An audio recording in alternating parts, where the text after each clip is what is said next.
5 minutong panalangin batay sa awit 46:1. Ang Diyos ang ating kanlungan at kalakasan, handang saklolo sa oras ng kaguluhan.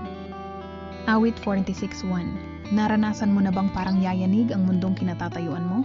Parang ang mga alon ng problema ay mas malakas kaysa sa kaya mong harapin? Ano ang ginagawa mo kapag nauubos na ang lakas mo? Kapag tila walang sagot? Kapag mas malakas ang bulong ng takot kaysa sa tinig ng pananampalataya? Ngayon tatakbo tayo sa isa na hindi kailanman natitinag, sapagkat sinasabi ng awit 46:1, ang Diyos ang ating kanlungan at kalakasan, handang saklolo sa oras ng kaguluhan. Manalangin tayo. Aming Ama sa langit, lumalapit kami sa iyo ngayon. Hindi nagkukunwaring malakas, kundi kinikilala na kailangan ka namin. Sinasabi ng iyong salita na ikaw ang aming kanlungan at kalakasan, handang saklolo sa oras ng kaguluhan. At sa sandaling ito, pinipili naming tumayo sa pangakong iyan. Ikaw ang aming kanlungan. Kapag napapalibutan kami ng takot, ikaw ang aming taguan. Kapag ang bagyo ay humahampas sa aming pamilya, pananalapi, kalusugan, at ministeryo, ikaw ang ligtas na lugar kung saan makapapahinga ang aming kaluluwa. Ama, salamat dahil hindi namin kailangang tumakbo sa pansamantalang solusyon. Hindi namin kailangang magtago sa likod ng mga panandaliang aliw. Hindi namin kailangang mag-isa sa pagdadala ng aming mga pasanin. Maaari kaming tumakbo diretso sa iyong presensya. Panginoon, may ilan sa amin na may tahimik na laban.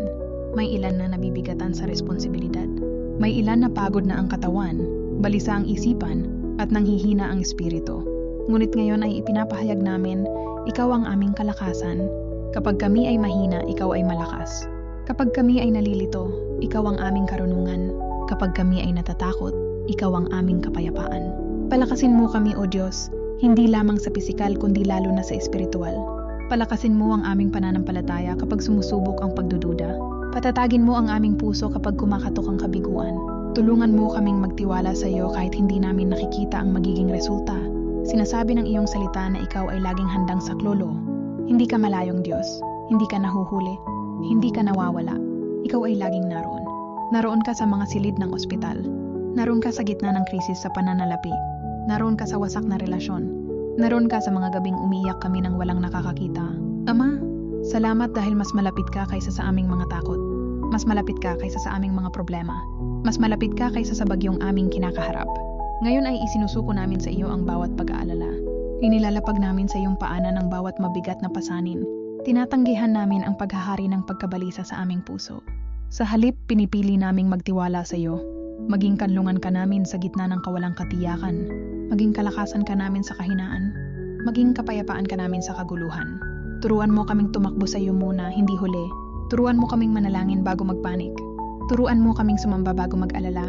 At Panginoon, kahit mayanig ang mga bundok at gumuho ang lupa, tulungan mo kaming alalahanin na ikaw ay hindi natitinag. Ikaw ang aming matibay na pundasyon. Ikaw ang aming batong sandigan. Ipinapahayag namin ngayon, hindi kami matatakot. Hindi kami susuko, hindi kami magagapi, sapagkat ikaw ang aming kanlungan at kalakasan. Sa makapangyarihang pangalan ni Jesus. Amen. Kung nakausap ng panalangin ito ang iyong puso, huwag mo itong sarilinin. Ngayon magpasya ka, tumakbo sa Diyos muna. Kapag may problema, hayaan mong maging deklarasyon mo ang awit 46:1. Ang Diyos ang aking kanlungan at kalakasan. Isulat sa comments, ang Diyos ang aking kanlungan, bilang pahayag ng pananampalataya. Ibahagi ang panalangin ito sa isang taong nangangailangan ng lakas ngayon. At tandaan, anumang yumanig sa paligid mo, ang Diyos mo ay hindi kailanman natitinag. Manatiling nakasandig, manatiling matatag, at patuloy na tumakbo sa kanlungan. God bless.